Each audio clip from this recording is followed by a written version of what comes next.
will be an photographic session. Please stay tuned and turn on the camera until during the photo session. And a, Q, a QR code and link, which is the attendance form, will be displayed for about 5 minutes. Okay, without further ado, I would like to introduce our speaker first. So Dr. Wong is actually my collaborator at University of Manchester. So we've met last year in September. So for brief introduction on Dr. Wong's profile. So Dr. Shin Wong is graduated from with Bachelor of Pharmacy from University of Nottingham in 1997. He then practiced as a hospital pharmacist for 4 years while pursuing a postgraduate diploma in clinical pharmacy from University of Bradford. Dr. Wong subsequently undertook his PhD studies in organic and analytical chemistry at the University of Manchester, University of Southampton with Professor Mark Bazli. Upon completing this in 2005, he joined the Manchester Institute of Biotechnology (MIB) as a postdoctoral research associate with Professor Jason McPhail on the application of chemical biology and surface chemistry to biomolecular array technologies. In the year of 2008, Dr. Shin Wong was awarded an EPSRC Life Science Interface Research Fellowship, which enabled him to work with Prof. Chad A. Mirkin at the International Institute for Nanotechnology, Northampton University. In the year of 2011, he returned to the UK and was appointed as a lecturer at the School of Chemistry. So for today's webinar series, Dr. Wong will be sharing his research interests on synthetic biocatalysis. Without further ado, please, Dr. Wong, you may now start the lecture. Thank you. All right, thank you very much for the kind introduction. Yeah, I would really have liked to come this year, but I guess that's not really an option. Well, maybe next year, we'll see anyway. Okay, so let me see if I can get this. All right.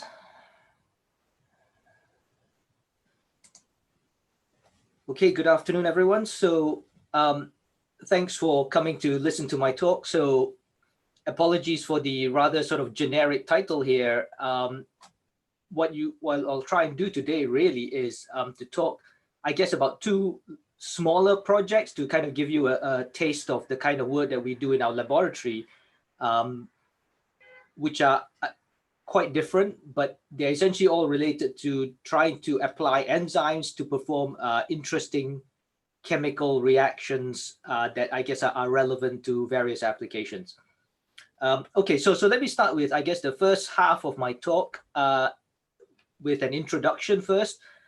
So essentially, of course, we are very interested in using enzymes to perform various chemical reactions because, of course, as you all will know, enzymes are generally very selective in terms of the biochemistry. So they're typically very regio or stereo selective.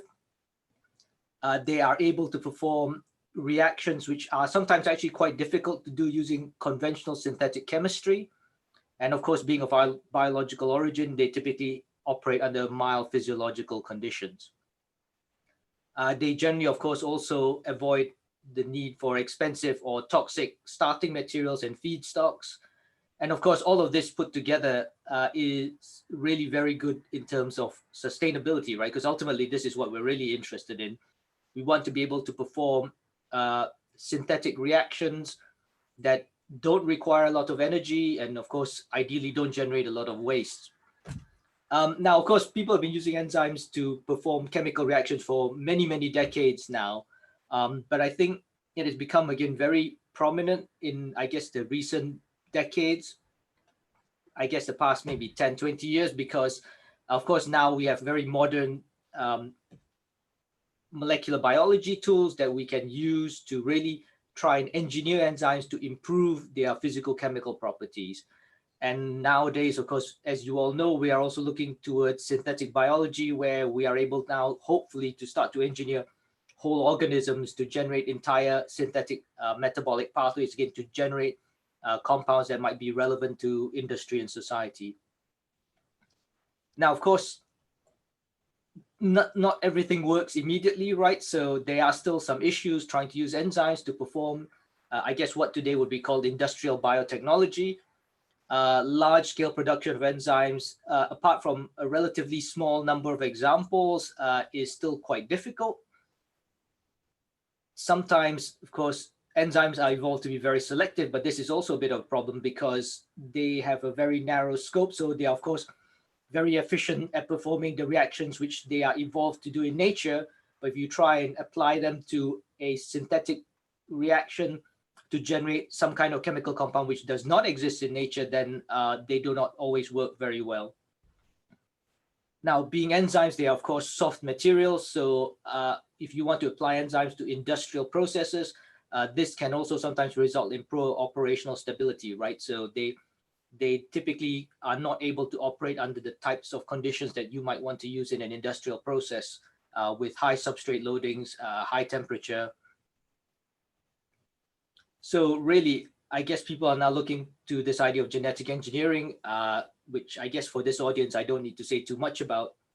But nevertheless, you know, the whole textbooks have been written about these subjects already, and then there are various references that one can look at. Okay, so introduction aside, let me, I guess, go on to the first half where of the talk. So where I'm going to be talking about the synthetic biology of silicon, and in particular, this family of enzymes called the silicateins. So these enzymes come from marine sponges, and what they do in nature is essentially to take dissolved silicates that are in the world's oceans. Now I've just drawn silicic acid as an example here. And what these enzymes will do is they catalyze the polymerization of silicates into inorganic silica, which these sponges then incorporate into their skeletons. Now, this, I guess, is very interesting from a sort of fundamental biochemical perspective, right? Because there are not many organisms in the world which use silica in their skeletons. But these organisms, of course, they are phylogenetically ancient. They evolved something like 1.5 billion years ago, where the world's oceans at that time were much warmer and more acidic.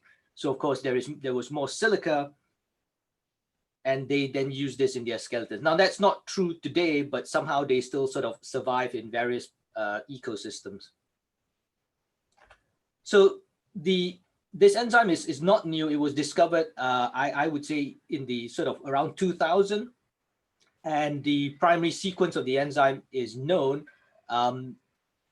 It's essentially related, or its closest homologue is that of the protease cathepsin L. The only difference really is that in the active site triad, in the cathepsins, cathepsin is essentially a cysteine protease, so it has a cysteine, histidine, asparagine residue in the sort of active site triad, but in the silicateins, that is essentially replaced by a serine residue instead. Now, the rest of the enzyme, as I say, is a very close homologue, and by close, I mean it is something on the order of 65% similar, 40% identical in terms of its sort of primary sequence to the cathepsin L protease. So really, it basically is a protease with some minor modifications. But as I'll show you in a minute, those minor modifications result in quite different biochemistry. Okay, so taking this and linking this to this idea of industrial biotechnology, well, why are we interested in using enzymes for silicon chemistry? Well, the short answer is because organosilicon compounds of various kinds are essentially very, very widely used in sort of modern industry, society. So I guess in terms of actual volumes and amounts, silicone polymers with sort of this sort of generic structure here, so this is dimethyl siloxane, are used as a material in a huge variety of applications, from sort of industrial parts to paints to cosmetics to various household products. So as a result, this is of course worth some very large amount of money, and it supports industries again with various applications in all kinds of things. The other part where organosilicon compounds are often used, but perhaps not so familiar to the public, is its use in organic synthesis. So for example, they are used as silicon protecting groups in sort of organic chemistry. And the sort of textbook example of this is the production of simvastatin. So this is this cholesterol lowering drug. And well, up until the point it came off patent a few years ago, this was one of, I guess, what people call these blockbuster drugs, right? They generate a huge amount of profits. So that's all nice. Silicon chemistry is very useful. The real problem is basically that all of this chemistry essentially relies on chlorosilanes as the starting materials. Now, as you might imagine, these things are not exactly eco-friendly, and they are also very, very energy intensive to produce because they are very reactive compounds. So the idea is, well, if we can do some of this chemistry but not have to use these sorts of materials, then, well, okay, that would be quite nice. So that's, I guess, around the time I was hired at Manchester. This was kind of what I proposed I was going to do. So at that time, it was already known that, okay, right, the enzyme can take inorganic silicates and make silica.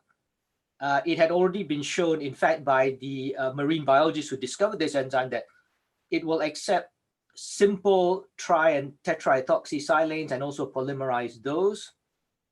So as I say, this was around the time of its discovery in 1999.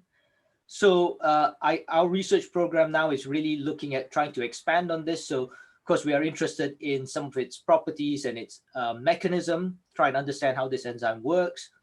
And then I guess later on to try and create engineered proteins for sort of specific applications. Now, let's, as a starting point, start with some very simple reactions that we're interested in, right? So for example, if you have a siloxane, so again, an organosilicon compound, which has this silicon-oxygen bond. And the idea then is we would like to see whether the enzyme is able to hydrolyze that bond to give you the silanol and the corresponding alcohol. Now, in principle, these reactions are reversible, or depending on how you manipulate the equilibrium. So it'd be interesting to also see whether we can take these sorts of material and then go backwards and condense them into these siloxanes.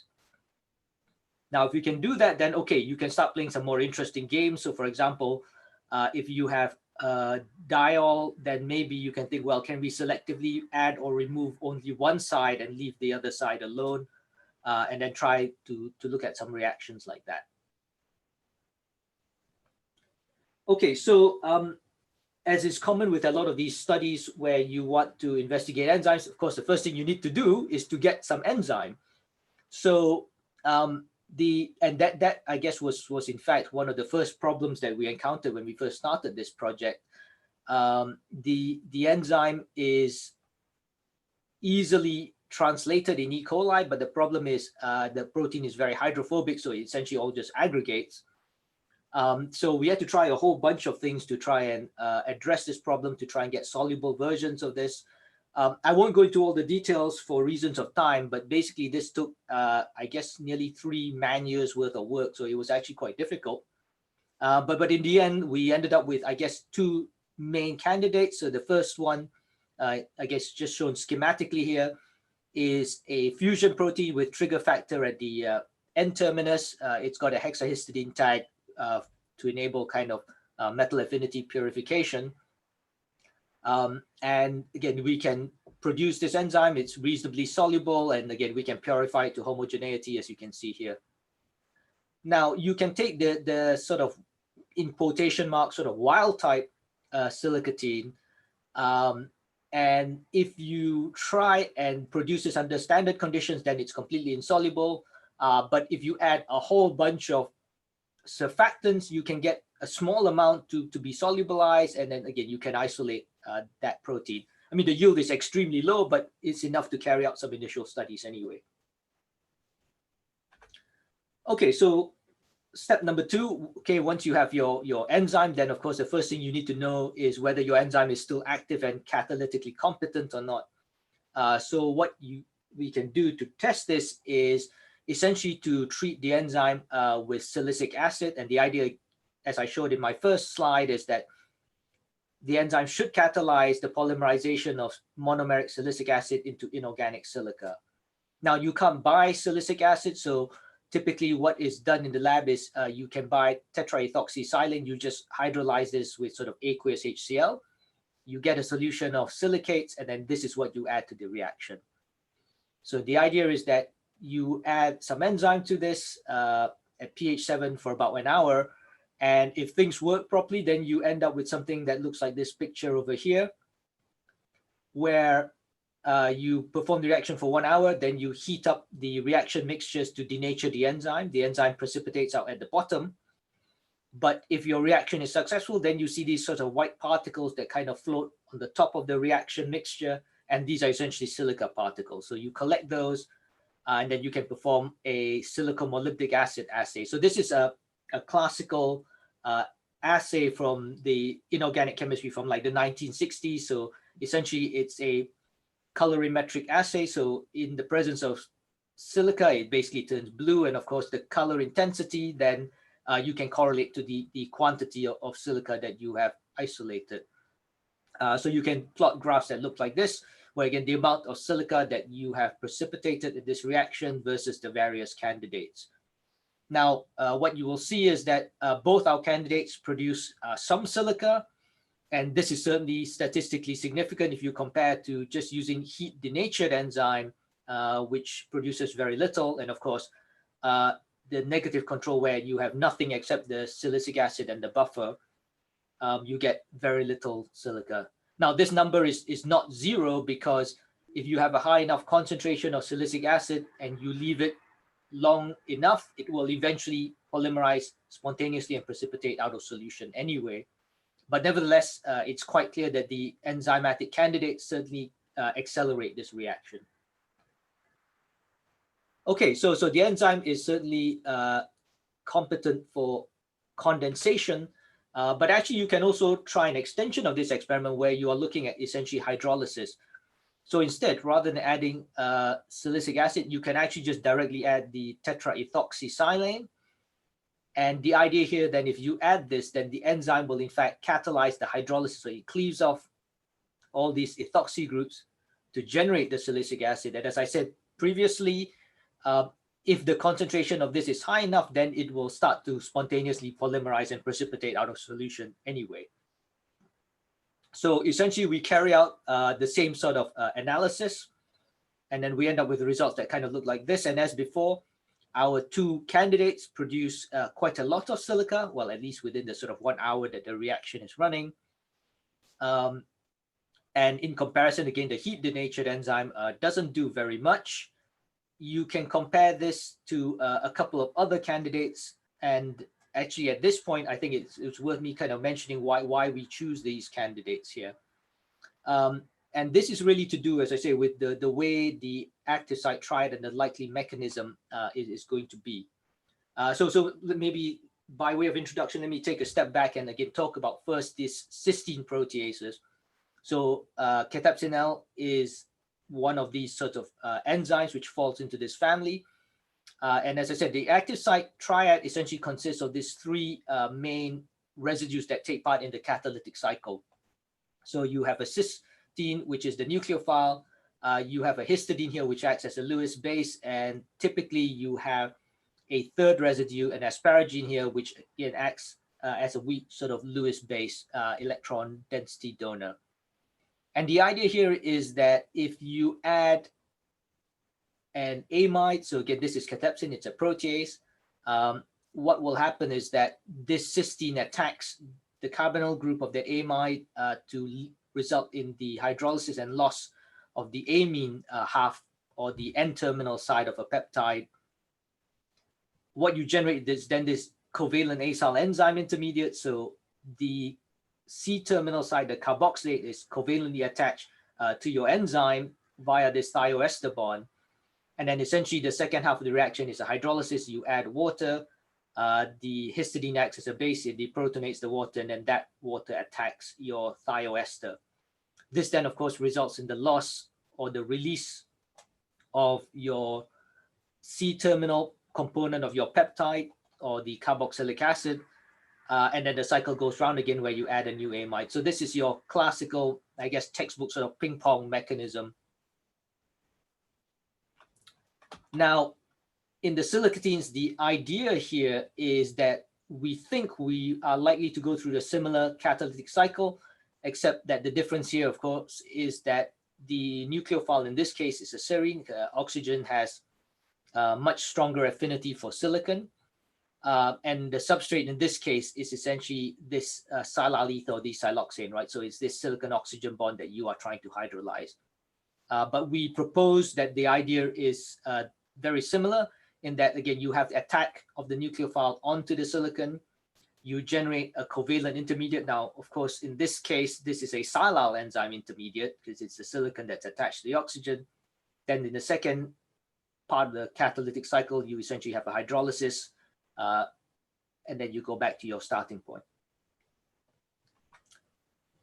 Okay, so what we can do in terms of comparisons is, of course, we can compare our enzyme with cathepsin, with the serine residue.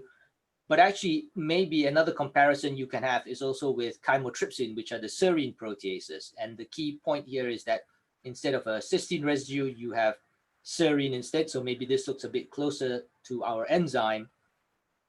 And hopefully, then we can make a comparison between these two. Okay, so going back to our result again, the idea here was that, okay, so the heat denatured enzyme does not produce very much. You can compare this to chymotrypsin, which I say is our sort of model serine protease as an example. And again, chymotrypsin itself does not do very much, or at least no better than heat denatured enzyme. And you can, of course, compare that also to a mutant that we make where we have mutated out that serine residue to an alanine.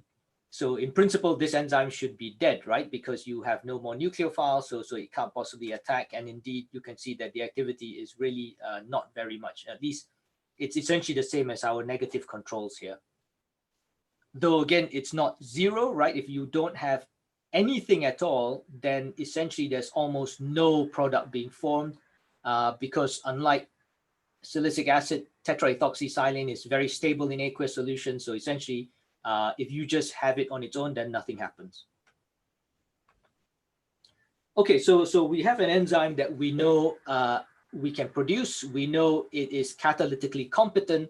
So now we want to start trying to investigate how we might use this enzyme for organosilanes, which are, again, the things that are useful for various applications in industry and society and consumer goods. So in order to do that, then the first thing we needed to do was almost, again, to go back to the starting point and think, okay, we need some kind of assay that will allow us to detect or to determine whether our enzyme can react with organosilanes or not, right? So again, organic compounds which have a silicon atom, or if you want to think about it the other way, you have a silicon compound with various organic groups attached. Now, for this purpose, we cannot use the silico-molybdic acid assay, the one I showed in the previous slides, because this assay only works on inorganic silicates. It does not work for organosilanes. So instead, what we did was to develop an assay, which I guess is shown in this scheme over here. Now, the idea, again, is what we're borrowing from many of the classical biochemistry assays. So what we have is, again, a silicon group that we want to remove. We are interested in the hydrolysis of that silicon-oxygen bond.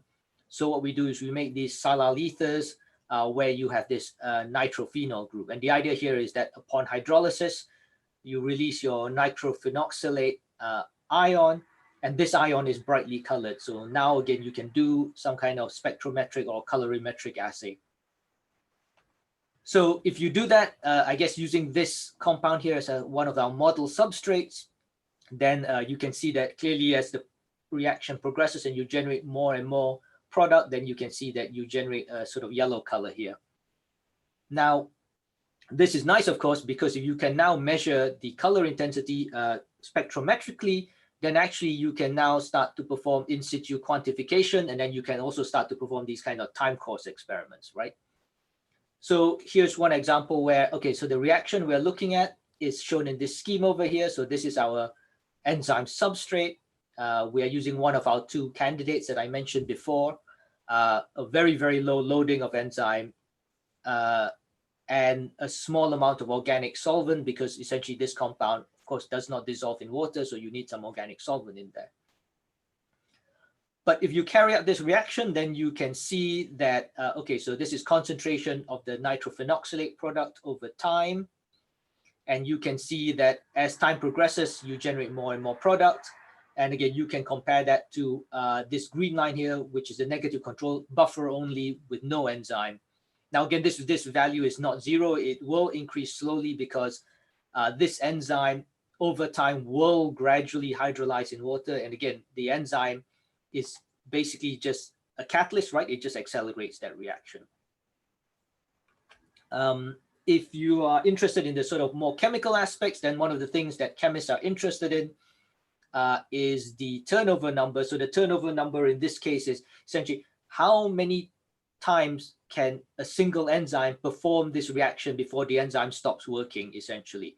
So at the point where this reaction starts to plateau, you can calculate that you have a turnover number of about, roughly speaking, about 700. So basically, every enzyme molecule can consume 700 molecules of this starting material before the enzyme is degraded.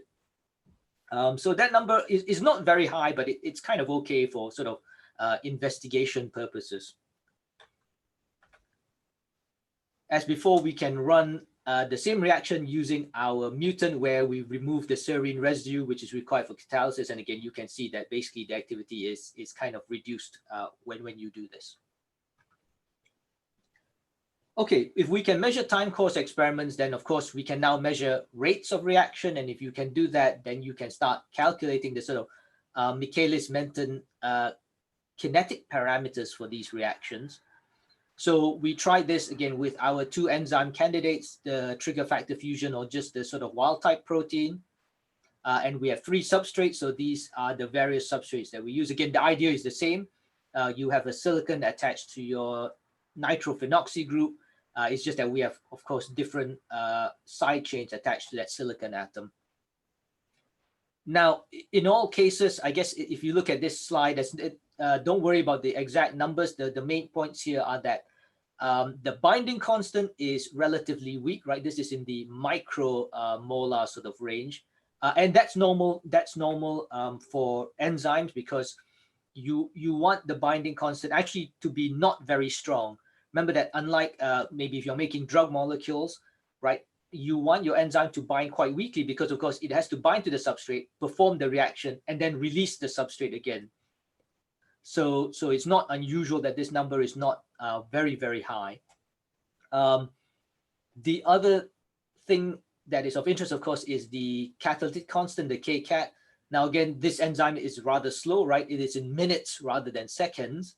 But I guess that's no real surprise, as you might imagine, right? I mean, these are not the natural substrates of this enzyme, so it's not surprised that they are kind of slow. In fact, it's a bit surprising that they work at all, actually.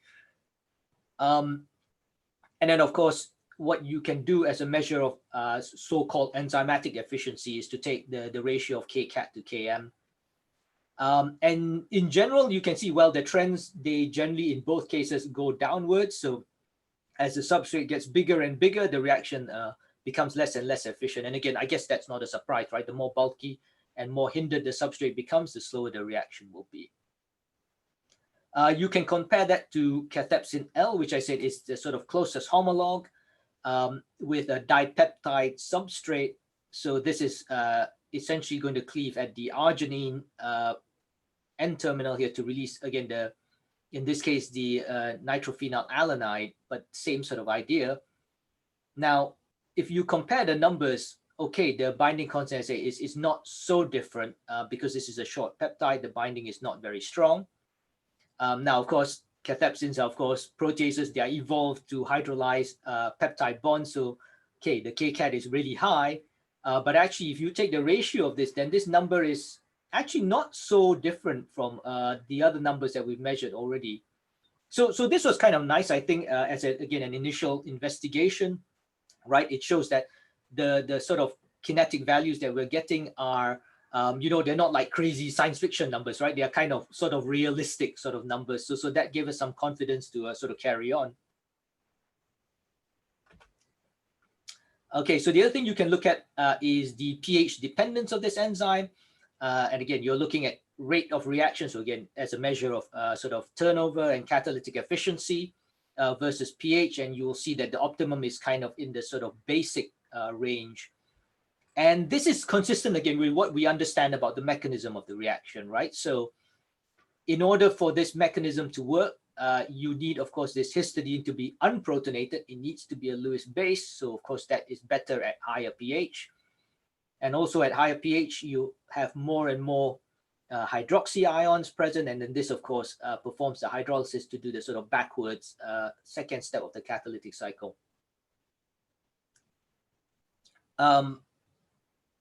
These numbers are actually very consistent, again, with comparisons with other enzymes in literature, right? So if you look at trypsin and chymotrypsin, right? So these are all serine proteases. So they all have a serine in the active site. You will see that in all cases, their pH optimum is always kind of in the basic range. So our enzyme apparently is consistent with this. Okay, so as I said before, our enzyme essentially is a very, very close homologue to the protease cathepsin L. So actually you can ask the question, okay, well, I know this substrate works. What happens if I replace this group with either an ester or an amide group, right? If our enzyme looks like a protease that cleaves amide bonds, is it going to cleave these sorts of substrates? So again, you can carry out the experiment. Again, we're looking at product concentration formation over time. And as I showed before, our substrate will hydrolyze upon catalysis with our silicatein enzyme. However, if you try either of these two substrates, either the ester or the amide, essentially almost nothing happens. Now, this, if you look at this line here, actually, there are two lines here. So the bold line, the continuous line, is essentially the reaction with the enzyme. The dotted line is the negative control reaction where you don't have any enzyme. And if you see for the ester, both lines are essentially the same, right? So again, it's not zero because these compounds will gradually hydrolyze in aqueous solutions even with no catalysis. But you can see that adding the enzyme essentially does nothing to this. So this enzyme is not an esterase. And even more so for the amide, right? It does not hydrolyze amide bonds. Essentially, you just get nothing but background signal. You can also try, of course, I guess the reverse experiment, right? So now you can feed in a dipeptide. So this is the same compound that I mentioned in the table earlier, right? It's just a dipeptide with essentially this nitrophenol here, which you are cleaving off and measuring. Now, of course, if you feed a peptide to proteases, then of course they will just very quickly hydrolyze this compound. But if you take this substrate and you give it to our enzyme, again, essentially nothing happens, right? This is all no different from the sort of negative controls. So this enzyme is, although it looks very much like a cathepsin, is not an esterase or an amidase, or at least not for the substrates that we tested. Okay, so that's fine. You know, we can do some biochemical experiments like that, but I mean, my background is sort of in synthetic chemistry. So of course, what I'm really interested in is not the hydrolysis, but the synthesis, right? The production of these kinds of compounds. So really, if you want to do the reaction backwards, then you can think of a reaction that's kind of shown in this scheme over here, right? Where you are adding the silanol and alcohol, and what you want to come out the other side is essentially your silylether or your siloxane compound, right? You want to condense silicon-oxygen bonds. Now, to do this, essentially, you're forcing the reaction backwards, and you need to remove water as the byproduct, right? So that OH and the H there is essentially removed as water. Then you basically need to perform these reactions under anhydrous conditions. So to do that, we essentially freeze dry the enzyme, right? We lyophilize the enzyme with various additives to stabilize its structure. Again, for reasons of time, I won't go into why we chose this. This is all published. If you're interested, you can look it up. But the reaction, again, is to take in this case as a model, trimethylsilanol, octanol as the alcohol, and then we perform this reaction with our freeze-dried enzyme in octane, so purely organic solvent. And as before, what we can do is you can perform time course experiments, right? So we're measuring conversion of product over time. Now, what you will see in this case is that, so just look first at the continuous line. So these are the positive reactions. The dotted lines are all the negative controls. So these are the 3 positive reactions, and you can see that over time, you are generating more and more product. But what is perhaps interesting here is, number one, that as you increase the temperature, so as you go from sort of roughly room temperature up to 75 degrees, the reaction is, of course, accelerated by increased temperature. And this enzyme actually works even at 75 degrees. So you are getting product conversion even at much higher temperatures. Now, we rationalize this by the fact that essentially this is a known phenomena. So if you take an enzyme and you put it in a hydrophobic solvent, what happens is essentially that hydrophobic solvent packs into the enzyme or packs around the enzyme, and it presses the enzyme together. So the enzyme cannot denature even when you increase the temperature. It's kind of just being pushed together. So that is kind of a known phenomena. But nevertheless, I guess observation number 2 is that these reactions are extremely slow, right? So you can see that the time course here, right? This is 72 hours, right? So this is kind of like a 3-day experiment. So the reactions work, but they are not very efficient. But I guess, again, you can rationalize that as is not surprising because, you know, this reaction, of course, is now really very, very far from anything it would do in nature, right? Okay, so we showed that you can perform condensations, and we showed that it's general. So we can try various substrates, and we can produce compounds in various conversions. So we know it's generic. What we can also do is to compare this versus conventional catalyst, right? So again, same reaction, and you're adding some kind of catalyst, which can be an enzyme, it can be a conventional sort of synthetic catalyst. So in this case, again, we're comparing our enzyme versus, okay, if you just add histidine, right, the Lewis base that is in the active site, or just imidazole, right, just the ring that is acting as the Lewis base, or trilethylamine, which again is a sort of conventional organic chemical catalyst. And in all cases, or no catalyst, and in all cases, you can see that our enzyme certainly outperforms all of these. Now, again, the values are not 0 because even just an acid-based catalysis will accelerate the reaction. But again, you can see that this is really very, very low if you compare it to our enzyme.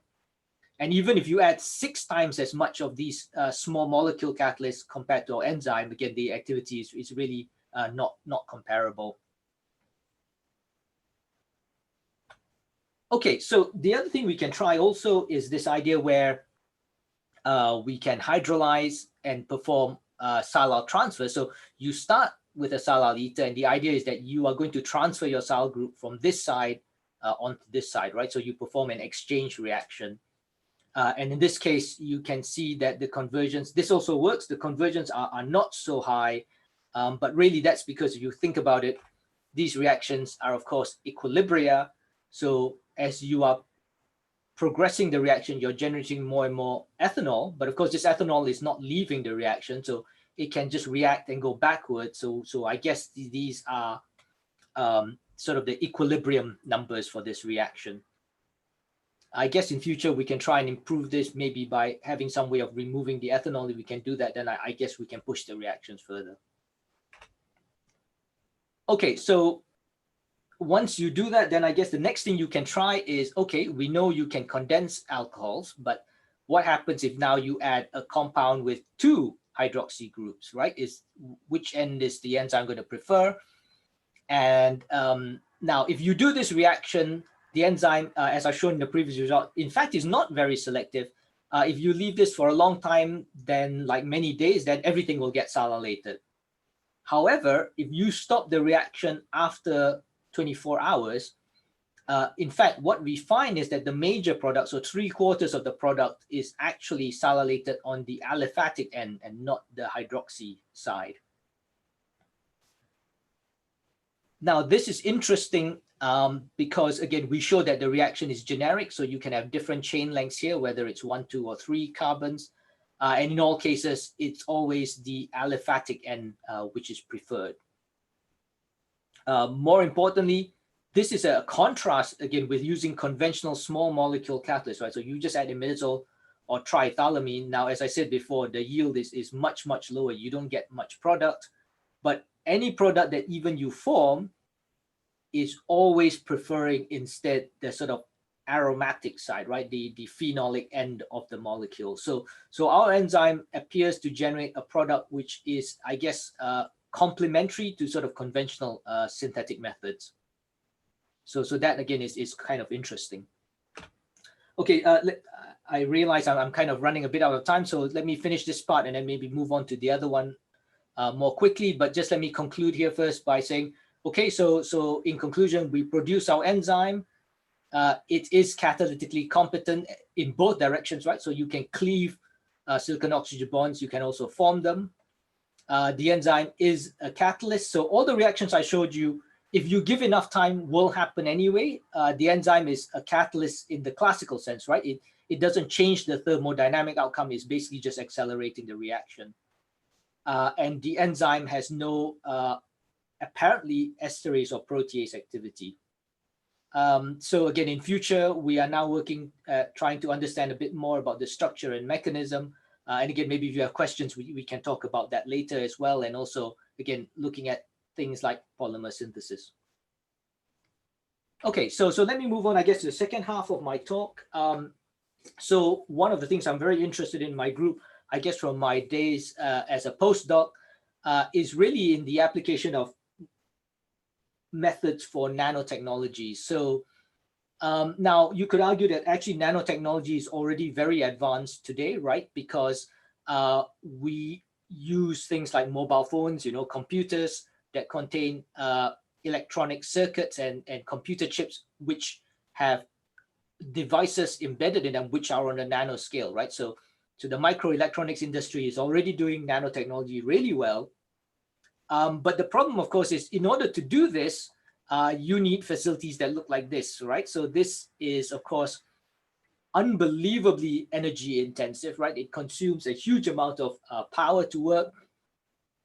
And you are using, again, typically inorganic materials, which themselves are energy intensive to produce. And it's quite wasteful as well, because you don't use all of the wafer that you fabricate. So this is not exactly a very green industry. In fact, if any of you own a smartphone, it is the least sustainable thing you will probably ever own in your life. Of course, the other problem is if you want to think about going to the future, these sorts of facilities work for inorganic materials. They are not so good, of course, for organic components. And again, in terms of sustainability, I guess we would like to go that way ultimately.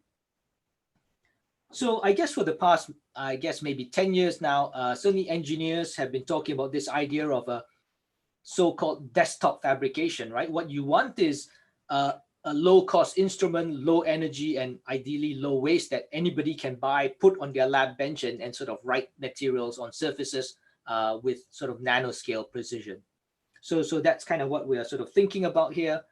And we can also think about, well, how can you use enzymes to try and address some of these questions? So in our lab, we use a technology called scanning probe lithography. Now, this is based on a technology which is atomic force microscopy. And the idea of this is that atomic force microscopy, or AFMs, use what are called scanning probes. And the idea here is that the way these devices work is they allow you to control the movement of a very sharp probe with nanoscale precision, because again, that's what you need to do nanofabrication.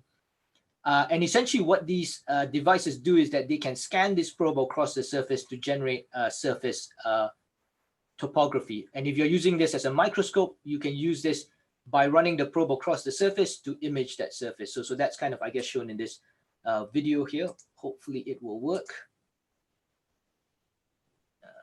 Let me see if I can get the pointer.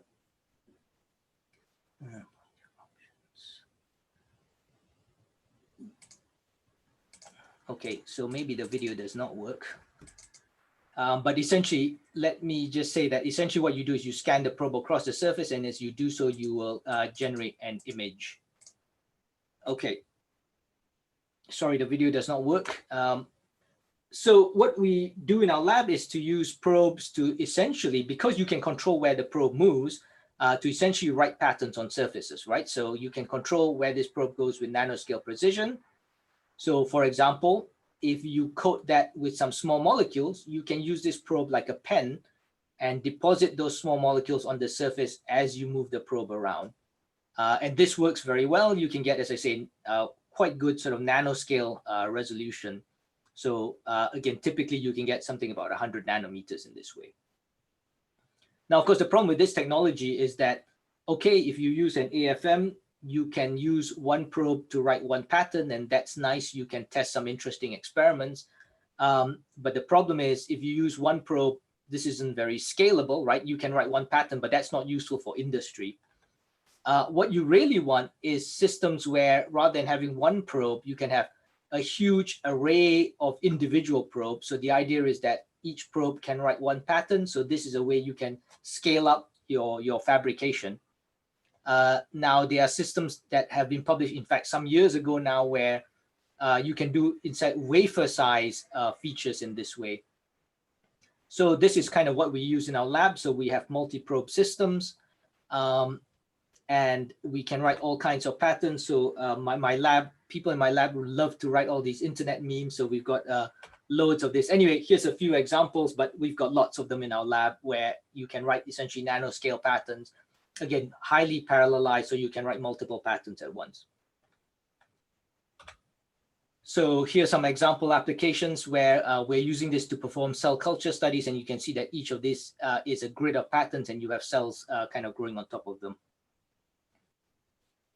Okay, so going back to biotechnology again, what we are trying to do in this case is to look at how we can use enzymes to perform reactions on the nanoscale in this way. So the enzyme we use at the moment is horseradish peroxidase. Again, this is a classical enzyme that has been known for many decades. But what this enzyme does in nature is, so this is a heme-dependent enzyme, so it has a heme cofactor in its active site. It takes a peroxide, so typically hydrogen peroxide, safe, cheap, readily available oxidant. And what it does is it will essentially perform two single electron oxidation. So it will take molecules, well, for example, this lignol here. So this, in nature, what it does is essentially it generates the radicals. As I say, it will do this twice. So every peroxide molecule generates two of these radicals. And then, of course, these radicals then polymerize to make lignin, which is, of course, the woody part of the plant. This is the natural function of this enzyme. But what's interesting is that this enzyme actually is not very selective. Any electron-rich aromatic compound, so for example, anilines, or indeed thiophenes, so where X is a sulfur, or pyrols, where it's a nitrogen, right? It will essentially remove an electron and perform radical polymerizations to make either polyaniline or polypyrrole or polythiophene. Now, this in itself is quite interesting because those of you in the audience, if you're chemists, what you might realize is these polymers are all fully conjugated. So when properly doped, actually, these polymers are or can be electronic organic conductors. So that's kind of interesting, again, for sort of electronics applications. So the idea is this, right? We have a device that lets us control where we can move the probe with nanoscale resolution. We have an enzyme that performs polymerization. So if you put this enzyme on the probe, maybe you can use the probe to control where this enzyme does the polymerization. So the idea here is that you can, in quotation marks, write polymers on surfaces in this way. And again, the idea here is that this should work under physiological conditions. And well, in principle, you can, I guess, modify the enzyme to make this more efficient.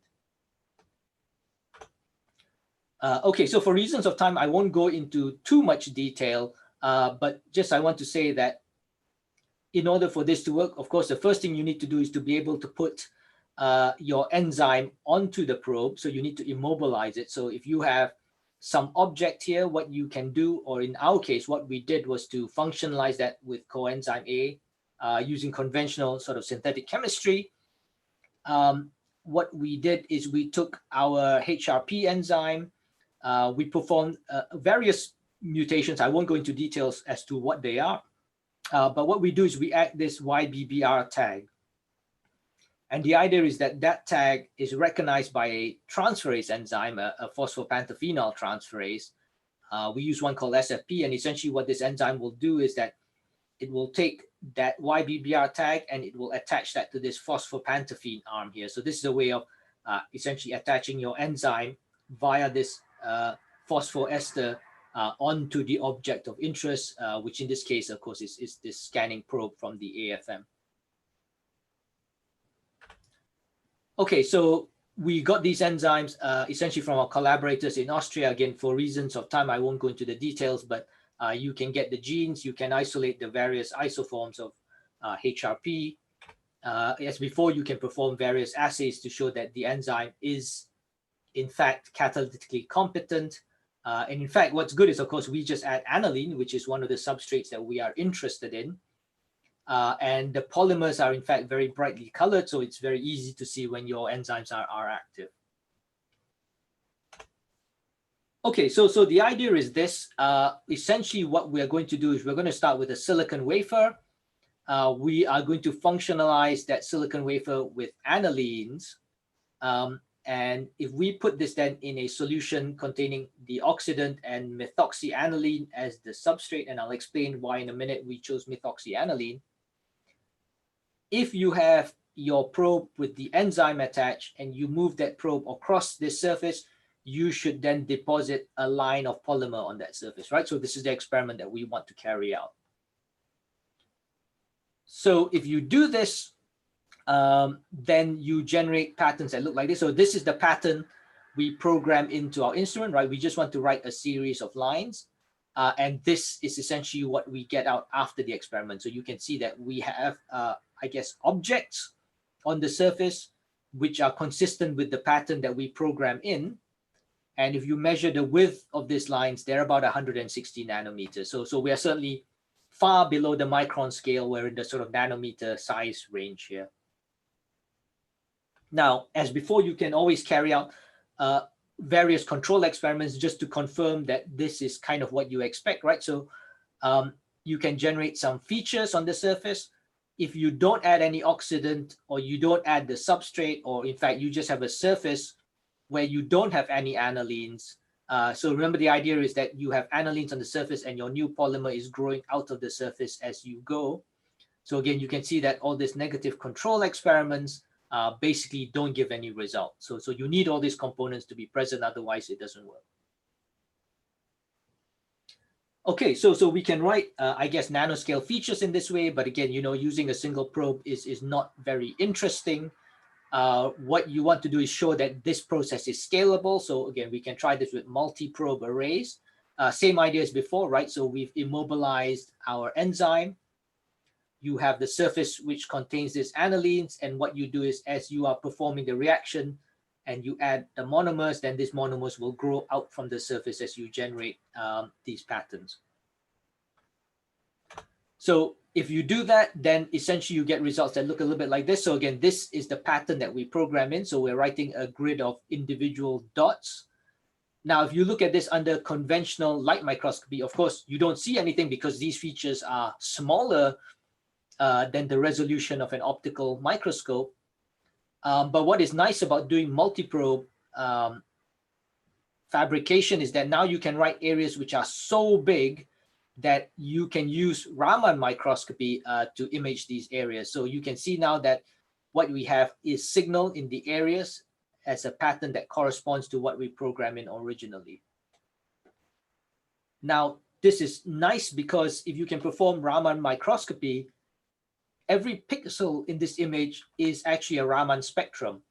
So you can take that pixel out, look at the spectra, and what you will see is that you get a spectrum with peaks that in fact correspond to the product that we want, right? So you have this quinoid peak. So what you have is the half oxidized species that kind of looks like this. So these are the signals that correspond to that.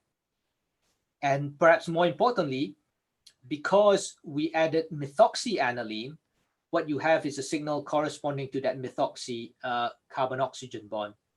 And this is very important, right? So this tells you that these objects that we have on the surface is not just because we are cross-linking the anilines that we already put on the surface, right? These features come because we are adding our monomers on top of that to make this polymer. And again, you can look at the areas which are dark, which are not patterned, and essentially you just get two signals, which is essentially just aniline. So we know that we are in fact generating polymer of our methoxyaniline monomer on the surface in this way. So this kind of confirms that the chemistry is correct. One other thing I guess that engineers are kind of interested in is this idea of post-processing, right? So what you want is you want to generate objects on surfaces, but then what you want to do is after you have these objects to perform some kind of derivatization chemistry so you can modify or functionalize your materials. Now to prove that, what we did was to perform the same reaction, but now we are using this propargyl aniline instead. So the idea is, okay, you perform your lithography with your enzyme. This generates your polymer, but now your polymer has this triple bond attached to the side chain of the polymer. Now you can then react these triple bonds with an azide molecule containing some kind of label. So again, as a proof of concept, we just essentially use a fluorescent dye with this azide. This reaction then forms these click chemistry. So you get these triazoles, but you attach your label onto your polymer. So the idea is that, okay, if this works, what you should now get is fluorescent polymer features on your surfaces. And in fact, if you do this, this is in fact what we get. So again, now you can see that we are getting fluorescent features over, again, very, very large areas, right? So the nice thing about performing these types of experiments is that you can perform fluorescence microscopy, and now you can look over very, very large areas and show that, in fact, you are making very, very large patterns.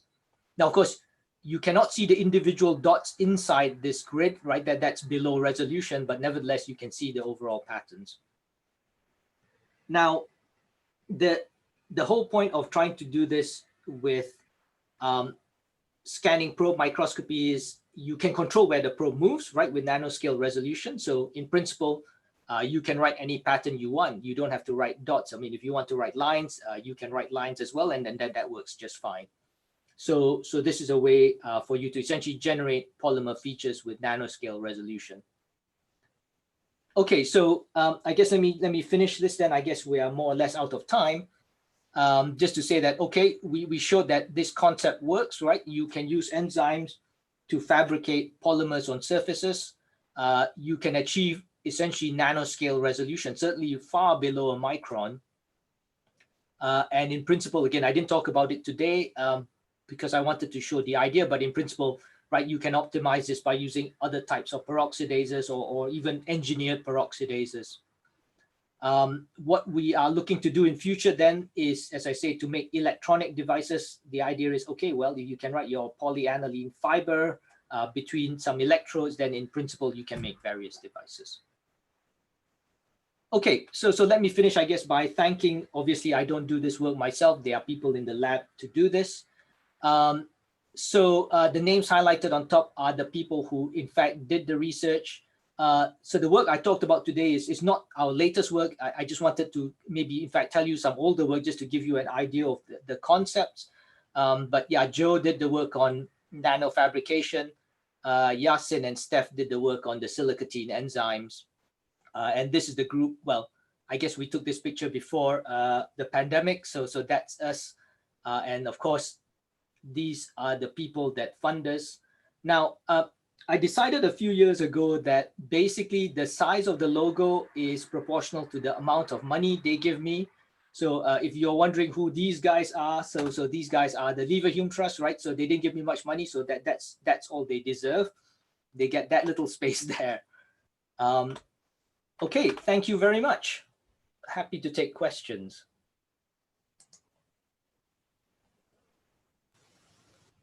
All right, thank you, Dr. Wong, for such an interesting talk. So there are two questions from the participants. So Sure. I start with the first one. Okay, from Nisha, brilliant utilization of enzyme for silica production from silicate acid of ocean water. I believe the silicate acid concentration in ocean waters are generally low in nanomole perhaps, and the concentration varies by region. That's What right. would So the question is, what would be your strategy for large-scale silica production? And is there any target ocean particularly identified and pre-processing of the substrate performed prior to the enzyme action? Yeah, so essentially we don't intend to use this in any ocean setting whatsoever. So what I didn't talk about, I guess, is the way these organisms as a whole metabolize these. Yeah, so the guy who asked the question is absolutely right. The percentage of dissolved silicates in oceans today is very, very low. I mean, compared to, I guess, in the geological history. So what these organisms do is, in fact, they have ion transporters that transport silicates and accumulate them in the cells to do this. Now, that's not really an issue, again, for synthetic applications. Silica itself is cheap, readily available, and in fact, you would not make silica using these methods.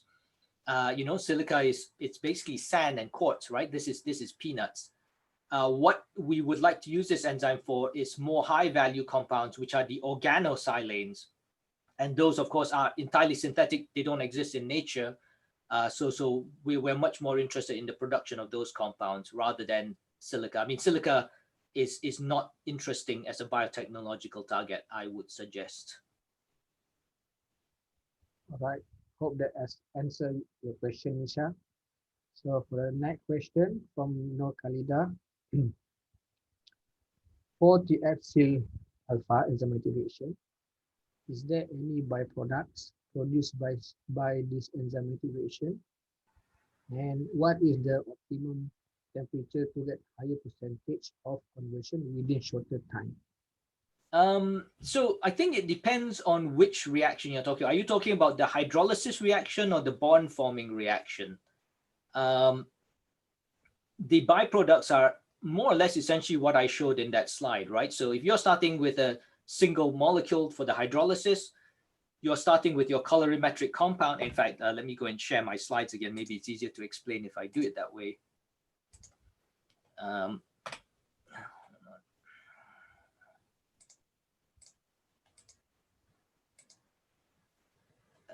Hold on, sorry, let me do that again.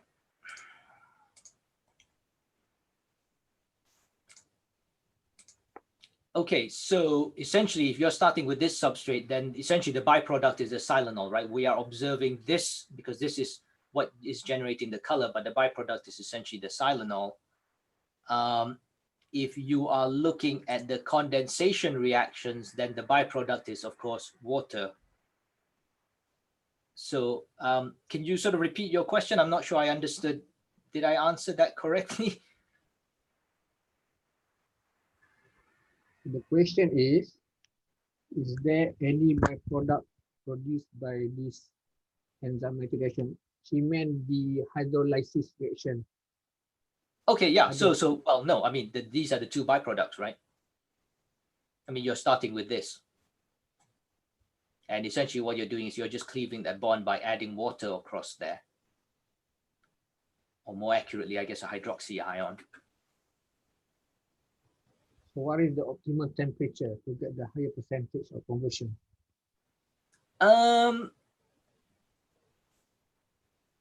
We don't know. We didn't measure that. Essentially, for the hydrolysis experiments, we always did this at essentially room temperature. We didn't investigate that because, we are using this to investigate mechanism. We're not using this to produce any compound. This is not a synthetic process. This is more for investigation. I mean, if you're looking at the condensation reactions, okay, where are we here? Right, again, we can push this up to about 75 degrees. We did not do more than that because, as I mentioned before, we are performing these reactions in octane, and obviously that's kind of flammable, so you don't want to push the temperature kind of too high. And also the boiling point is not too high, right? So if you increase the temperature anymore, then everything will just evaporate unless you have sealed vessels. All right. Thank you. I think that's answered the question. So we have another 3 questions.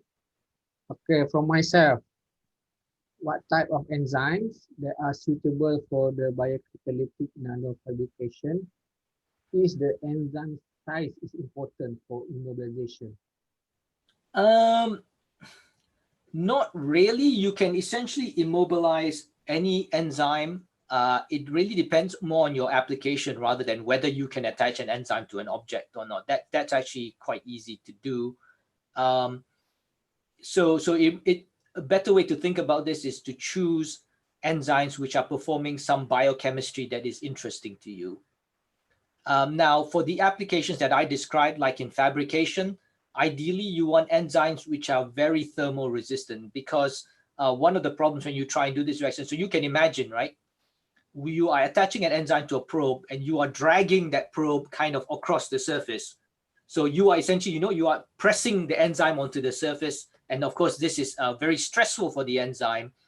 So if you have enzymes which are more rigid, this will probably be better. And the way you can usually, again, quantify this is if you are able to select for enzymes which are thermostable, right? Thermostable enzymes are generally more rigid. So that, I guess, would be the way to do it. So the size is not that critical. Sorry, can you repeat? I didn't quite hear you. The so volume. The protein size is not that critical. No, not at all. Not at all.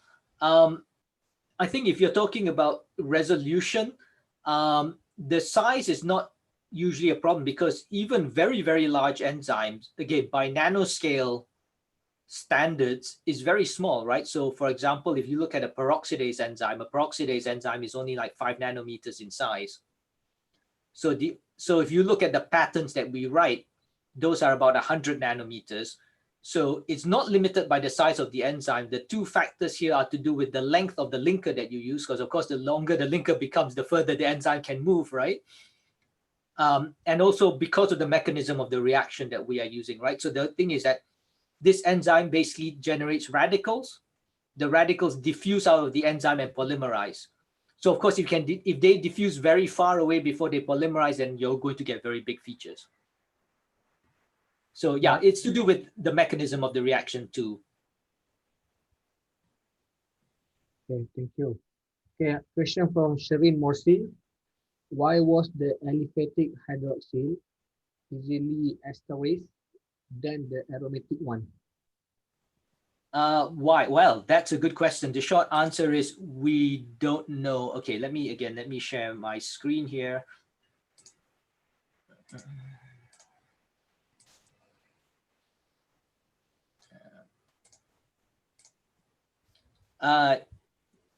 So the short answer is we don't know. I mean, if you want to compare this to the conventional reactions, if you treat this with some kind of Lewis base, then this position is generally more acidic, right? It's easier to deprotonate this part. So when you have a negative charge here, then this phenoxylate will be much more reactive. So you expect that this to be the major product. Again, if you're thinking of this purely from a chemical synthetic perspective, I guess in our case, the enzyme probably is binding to the substrate in an orientation such that it is always this end that maybe is facing the catalytic site. We don't know, I think, because we don't have the structure of the enzyme. We're not able to tell. All right, thank you. Next question from Go. Can you elaborate further on the use of the trigger factor for the recombinant protein function? Yeah. So the trigger factor is essentially just being used as a solubilization aid. It has no catalytic activity with respect to these reactions. We've tried control X. I mean, I didn't show this, but yeah, we've tried controls. I mean that. So it's one that is actually not used very often. So for example, if people have proteins that are not soluble, they try and fuse it to things like thioredoxin or GST. We tried all of those. That does not work for our protein because our protein is actually very hydrophobic. It's not just to do with misfolding. Even when the protein is properly folded, there are many surface patches which are hydrophobic. So that's why the enzyme is very, it aggregates a lot. It's quite difficult to work with actually. All right, thank you. And I think the final question from Dr. Leong, is the substrate binding site for sil alpha and capsin L and chemotrypsin similar? If yes, wonder why sil alpha is not able to cleave the peptide bond. Yeah, I think the short answer is we don't know why that's true. We assume that the binding site is the same because as I showed, we've done mutagenesis experiments where we remove what we believe are essential residues, and this knocks down the activity. So we know at least that the cysteine is involved in the catalytic cycle. Why does it not react with peptides? My guess is it's because you don't get stabilization of the transition states. Yeah, again, let me share my screen.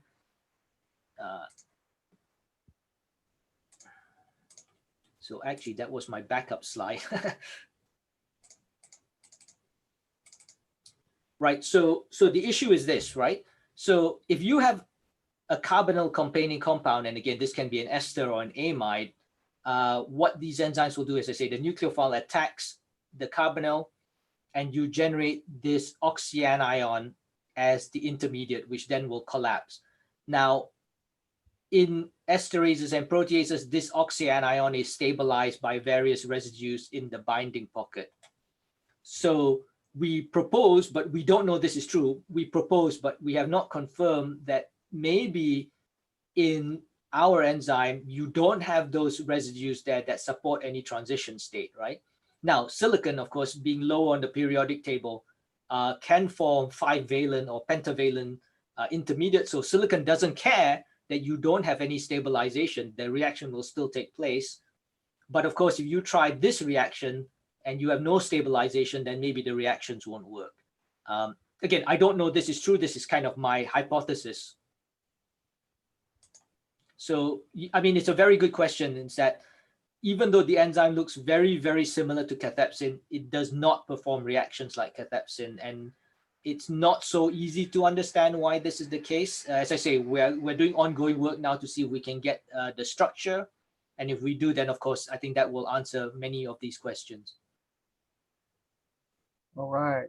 Thank you again, Dr. Wong, for such fascinating lecture. So I think that's the end of this lecture session. So for everyone, please turn on your camera for our photography session. I wasn't going to turn on my camera so I can be in my pajamas this morning, but that's fine. I had to get dressed for this.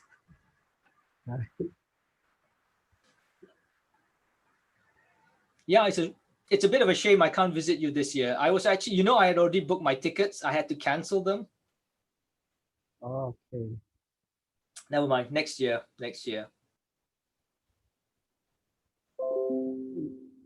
Are you working from home now? Yeah, yep. I'm in my study. So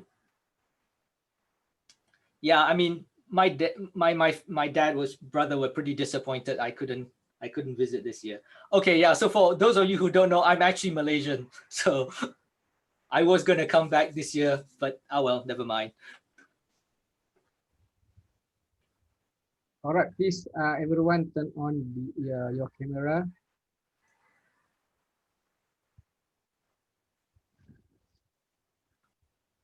And also for all participants, Please be noted that the QR code and link, which is the attendance form, will be displayed for 5 minutes.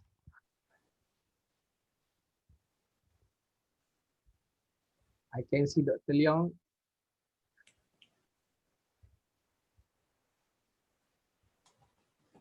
And Dr. So how Melda. many symposia, how many talks are you holding for your program? You're doing one a day? No. For this year's, we got 2 talks in November and December. And for next year, we plan to do it at least once in 2 months. Yeah. Twice in a month. Twice, right? Okay, twice for every month. Okay, Sure. so that's the plan. So the good thing is now we can do the talk online. So I think it's a great opportunity, a good platform for everyone else. So please, yes, I think almost everyone is ready for the photography session.